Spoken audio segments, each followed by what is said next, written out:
to stand here today with you.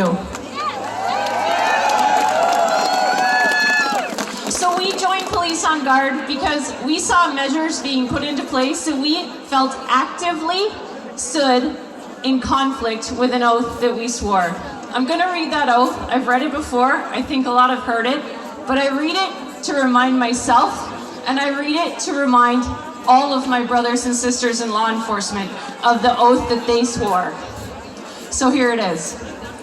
I, Aaron Howard, solemnly swear that I will be loyal to Canada, that I will uphold the Constitution of Canada, and I will, to the best of my ability, preserve the peace, prevent offenses, and discharge my other duties as a police officer faithfully, impartially, and according to law, so help me God. So today I've heard a lot of talk about action, and I don't disagree with that. We need to start taking action. Earlier this week an article came out, I think it was spoke about. It came out, and in that article, the Toronto police were here today in Toronto. The Toronto police came out and said that the education workers need to cease and desist. Sorry, sometimes it's hard to talk. Cease and desist. They didn't want any more reports. They wanted them to stop reporting crimes. As a member of Police on Guard, as an active duty police officer, I'm here to tell you right now, never should you stop reporting crimes. If you feel something's been done to you, and you feel it's a police matter, then you need to bring that forward and you need to report it. Never stand down in that regard. After you report it, you can ask the officer for their name and badge number, and then you're going to give them some time. Unfortunately, these things do take time, so give them a month. If you haven't heard anything, then you're going to reach out and you're going to ask for an update, and from there you're going to go forward. Okay, if you're unhappy, there's ways to go about that as well. But again, you got to start somewhere. Please don't stop reporting crimes. I also want to speak about something that I've noticed, something that I'm disgusted by, I'm saddened by. In fact, I was actually in tears driving down here thinking about it. We're standing here today in Toronto, the home of the Toronto Police.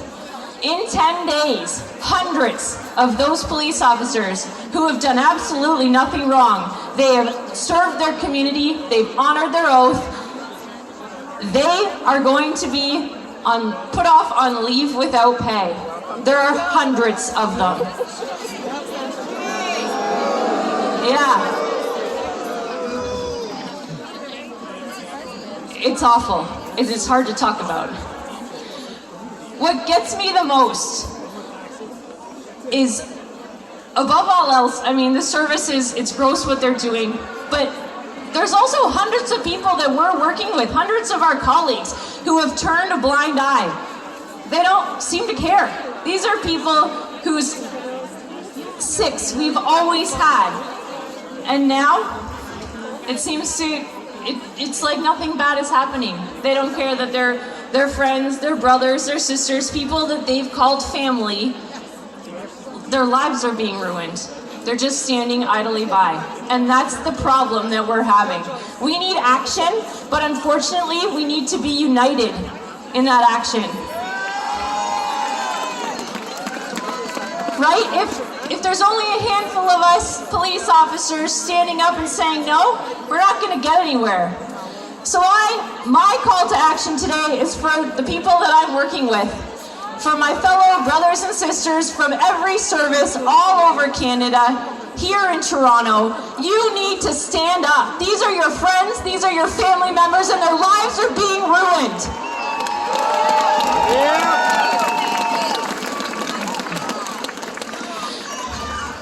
People are dying, people are killing themselves over what is going on. Their blood is on your hands if you stood idly by and didn't do something to help them. Toronto Fire, I have a message for you. I also think it's disgusting what you did. Toronto Fire came out this week and they said that members who were off on WSIB, who were injured, who had PTSD, who had mental health issues, that were already at home, not working, they told them, if you don't disclose your private medical information, you too will be put on leave without pay. As first responders and emergency services, we have the power to end this, but we need to stand together. All over, we need to stand together. Doctors, nurses, police officers, military, firefighters, EMS. We all need to stand up, because together, us united with you, this will end. I have no doubt that this will be looked at as one of the worst disasters in the 21st century. And I want to say to my brothers and sisters that my hands will not be dirty. Will yours?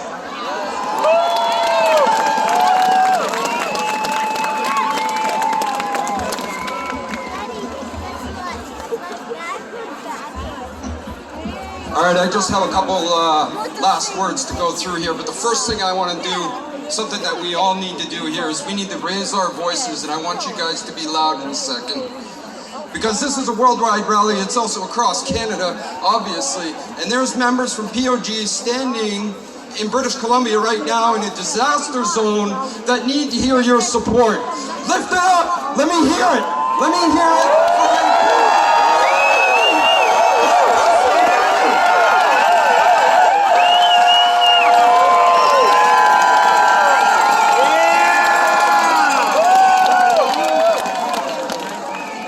Everybody out there in the valley knows that the rest of Canada is behind them and want them to get through this disaster. There's many of us, and I call upon you as well, there's many of us members of POG that are going to donate ourselves of our own to the relief efforts out there, and I call on you guys. I know times are tough. Do what you can to help out. Find an organization and see what you can do. Even if it's just a blanket, it can make a difference out there, all right?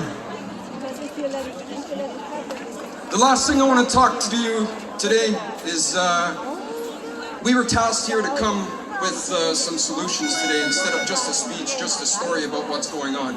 We all know what's going on. I've been doing this job a long time, over a couple decades now. I've been in uniform since I was a kid. I've been taught the definition of leadership a bunch of different times along the way.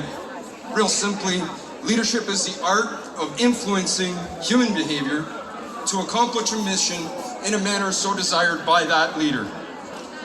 And there's something really important with that, because there's two things. There's the light and there's the dark. The light will always overcome the dark. We know the dark leaders of our recent history. You can say their names quickly: Joseph Stalin, Adolf Hitler, Fidel Castro. There's a bunch of them. We know the bad names. Those are ones. But what we need to remember is we need to remember the light. The ones that have persevered through those tough times, the good leaders that were out there. World War II, Prime Minister Sir Winston Churchill, President Ronald Reagan, Reverend Dr. Martin Luther King Jr., Mahatma Gandhi, His Holiness the 14th Dalai Lama. And how about Rosa Parks? All she did was say no. And it worked. And that's what we need to do. All of those people are revered for the leadership that they carried during tough times. And leaders are defined by those moments. We're talking to all of you out there, all of you civilians, but more importantly, I'm talking to everybody out there right now that wears a uniform that's similar to mine, is what kind of leader do you want to be when this is all over? Do you want to be on the light, or do you want to fail with the dark?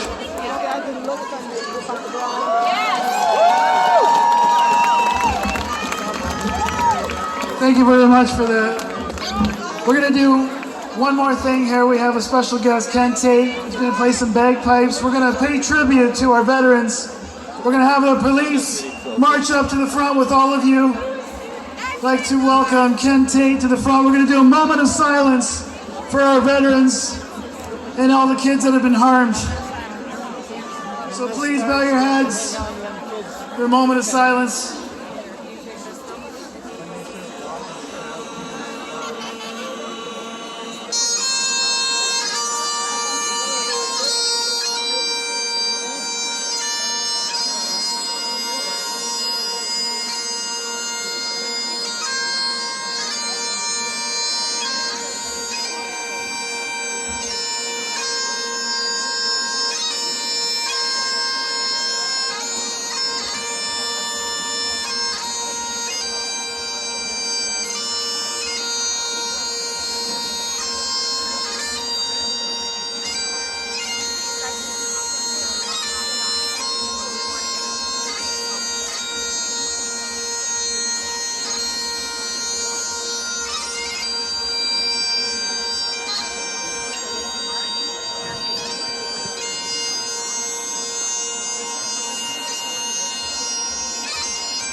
Thank you very much.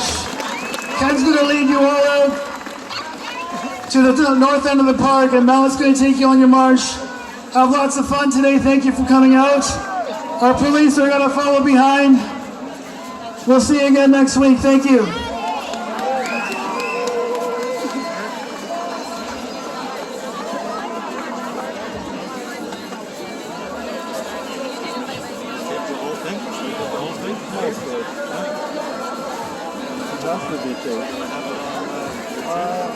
I don't think I'm going to put it on YouTube. The Bastion. Yeah, it's a different website which doesn't remove truth. Yeah, exactly. Yeah, I'm going to have to process it first, so it's like all lit synced. Yeah. But then, yeah, I'm definitely putting it. It needs to be. I'd like to, how do I find you?